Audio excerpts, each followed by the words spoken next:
Shalom, jumpa lagi dengan saya di Klavo Sukacita. Saya akan memberkati saudara lewat kebenaran firman Tuhan. Mari kita berdoa. Kami siap mendengarkan firman-Mu ya Bapa. Berkatilah kami semua, ajarilah kami untuk menangkap suara-Mu, karena kami rindu untuk menangkap suara-Mu Bapa. Amin. Bagian firman Tuhan dalam kitab Matius pasal 26, ayatnya yang ke-17, saya akan angkat bagi kita di hari ini. Demikian bunyi firman-Nya. Yesus makan Paskah dengan murid-muridnya.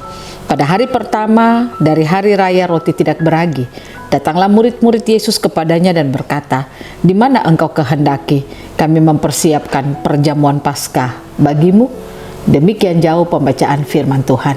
Pemirsa Klavos yang diberkati oleh Tuhan, dalam melakukan segala aktivitas kita, belajar untuk mengerti kehendak Tuhan akan membawa satu kehidupan yang baik bagi setiap kita.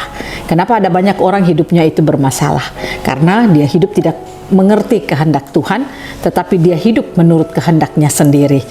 Tapi kalau kita belajar untuk mengerti kehendak Tuhan dalam kehidupan kita, yaitu keinginan Tuhan, maka saya percaya apa yang akan kita lakukan, apa yang kita jalani, pasti perjalanan hidup kita akan penuh dengan sukacita. Karena saudara dan saya kan hidup di bumi hanya untuk tujuan Tuhan. Kita hidup di bumi hanya untuk melakukan agenda Tuhan. Nah, bagaimana kita dapat melakukan agenda Tuhan di dalam hidup kita kalau kita tidak mengerti kehendak Tuhan dalam hidup kita?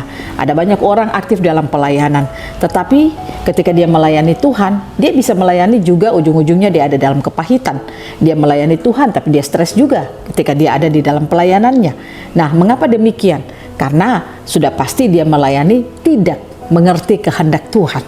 Dia tidak tahu kehendak Tuhan dalam kehidupannya. Dan oleh karena itu saya ingin mengajar saudara lewat bagian kebenaran firman Tuhan ini. Mari kita belajar dari murid-murid. Ketika mereka ingin mempersiapkan makan Paskah dengan Yesus, dikatakan bahwa mereka bertanya kepada Yesus, "Di mana engkau kehendaki kami mempersiapkan perjamuan Paskah bagimu?" Artinya mereka ingin melakukan sesuatu kepada Yesus, tetapi mereka mau untuk mereka mengerti kehendak Yesus. Nah, inilah yang saya ingin ajar bagi kita semua, ingin mengajak kita dalam hari-hari hidup kita. Marilah kita belajar untuk mengerti kehendak Tuhan dalam hidup kita, supaya apa yang saudara lakukan, apa yang saudara kerjakan, apa yang saudara jalani dalam sepanjang perjalanan hidupmu, engkau akan menjalaninya dengan penuh sukacita dan damai sejahtera. Artinya ketika engkau melakukan semuanya, engkau tidak akan hidup di dalam kekhawatiran dan ketakutan, karena kehendak Tuhan itu menjadi bagian kehidupan saudara. Pertanyaannya, bagaimana supaya kita bisa menjalani hari-hari hidup kita dan kita mengerti kehendak Tuhan? Kalau saudara mau untuk saudara menjalani hari-hari hidup saudara dan saudara mengerti kehendak Tuhan, belajarlah untuk buka hatimu saat engkau mendengarkan firman Tuhan. Karena firman Tuhan, ketika kita diberikan kesempatan untuk mendengarkannya, Tuhan sementara menyatakan kehendaknya bagi hidup saudara dan saya. Jangan keraskan hatimu saat mendengarkan firman, tapi lembutkanlah hatimu. Kau siap dikoreksi firman, siap ditegur firman, siap dinasehati firman. Artinya kalau saudara bisa mengerti semuanya itu, engkau bisa dikoreksi, engkau bisa ditegur, dan engkau bisa dinasehati, maka saya katakan kepada saudara, kehendak Tuhan akan engkau miliki dalam hidupmu.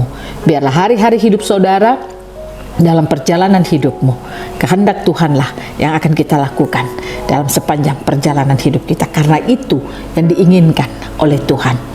Tuhan Yesus memberkati kita, dan biarlah firman-Nya jadi berkat bagi kita untuk terus berjalan menurut kehendak Tuhan. Amin. Mari kita berdoa. Terima kasih Bapa, ajari kami untuk terus mengerti kehendak-Mu, agar kami menjalani hari-hari hidup kami menjalaninya dengan sepengetahuan Tuhan, dengan apa yang diinginkan oleh Tuhan, sehingga kami percaya kami tidak akan tersesat, tetapi kami akan melihat tujuan hidup kami yang sebenarnya. Terima kasih Tuhan, dalam nama Yesus kami berdoa. Amin. Shalom, Tuhan berkati kita semua.